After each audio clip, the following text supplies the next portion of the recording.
खेल का मंत्री एक नंबर का लुटेरा है, जो यहाँ जिसके पास बैठने को झोंपड़ी नहीं थी, आज उसने कई एकड़ जमीन खरीदी है। मुझे विज साहब पे तरस आता है। विज साहब पिछले 2 साल से लगातार इस तरह की कंट्रोवर्सी में है।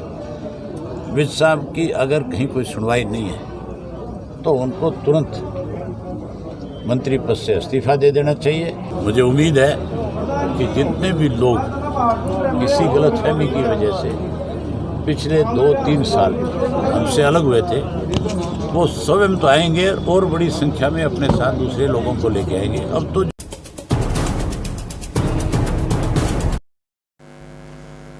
इनेलो के वरिष्ठ नेता अभय सिंह चौटाला ने शाहबाद मारकंडा में इनेलो की जिला स्तरीय बैठक को संबोधित किया। अभय सिंह चौटाला ने सरकार पर खूब तंज कसा और कहा कि 600 दिन की सरकार उपलब्धियां गिना रही है, जबकि कोई दिन ऐसा नहीं जिस दिन प्रदेश में लूट न मची हो। प्रदेश के मुख्यमंत्री मनोहर लाल खट्टर पर भी उन्होंने खूब निशाना साधते हुए कहा कि लोग इनके बारे में कहते थे कि मुख्यमंत्री बड़े ईमानदार हैं। उन्हें भी लगता था कि मुख्यमंत्री तो ईमानदार हैं, लेकिन मुख्यमंत्री स्वयं भी भ्रष्टाचार फैला रहे हैं। अभय सिंह चौटाला ने खेल मंत्री को लुटेरा ही करार दे दिया और कहा कि जिसके पास झोपड़ी भी न थी, उन्होंने आज ज़मीनें खरीद ली हैं। प्रदेश के गृह मंत्री अनिल विज के बारे में कहा कि विज साहब पर उसे तरस आता है। बार बार बयान आ रहे हैं कि गृह मंत्री अनिल विज की कभी मुख्य सचिव या तमाम प्रदेश के अधिकारी उनकी कोई भी बात को नहीं मानते। उन्हें मंत्री पद से इस्तीफा दे देना चाहिए, क्योंकि अनिल विज हम उनके बहुत पुराने साथी रहे और विज को राजनीतिक तौर पर एक मजबूत नेता के रूप में देखा है। वे अगर उसकी विज के स्थान पर होते तो शाम से पहले इस्तीफा दे देते।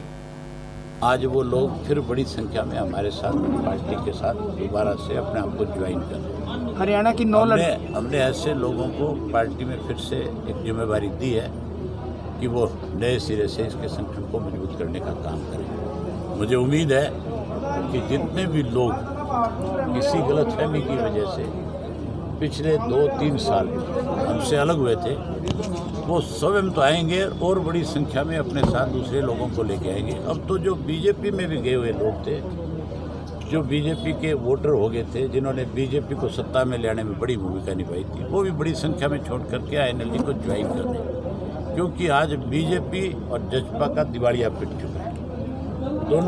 दोनों पार्टियों के नेताओं को आज कोई ना तो सामाजिक कार्यक्रम में हिस्सा लेने दे रहे लोग, ना राजनीतिक कार्यक्रम कर सकते, ना किसी के दुख के साथी वो लोग बन सकते। आज केवल विश्वास और भरोसा अगर किसी राजनीतिक दल पे है तो वो इंडियन नेशनल लोकदल पार्टी पे है।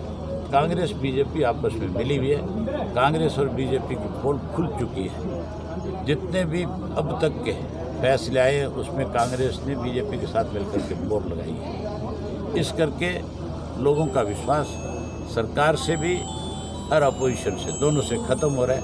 आज फिर इंडियन नेशनल लोकदल पार्टी के साथ जुड़ रहे हैं। हरियाणा की 9 लड़कियां ओलंपिक दिन हो गए, सरकार करी उपलब्धि गिना रही है। 700 दिन में लूट करके खा गई पूरे प्रदेश को। कितने बड़े घोटाले हुए हैं। मुख्यमंत्री कहता था, लोग इसके बारे में ये कहते थे कि मुख्यमंत्री बड़े ईमानदार हैं।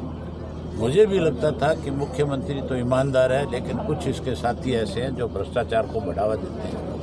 लेकिन अब जब ये बड़े घोटालों की जांच मुख्यमंत्री ने ठंडे बस्ते में डाली तो उससे स्पष्ट हो गया कि प्रदेश का मुख्यमंत्री भी भ्रष्टाचार में पूर्ण रूप से शामिल है।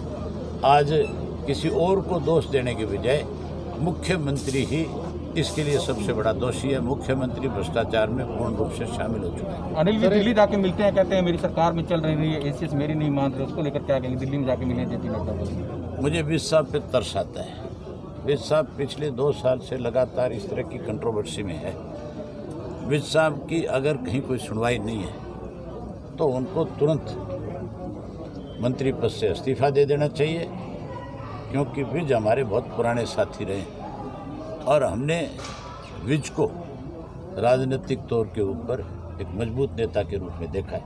लेकिन जब से मंत्री बने हैं, इस दूसरी सरकार में बने, तब से विज है जो कहीं ना कहीं मुझे ऐसा लगता है कि सरकार उसकी अनदेखी कर रही है और वो अपने आप को कहीं स्थापित करने की कोशिश में।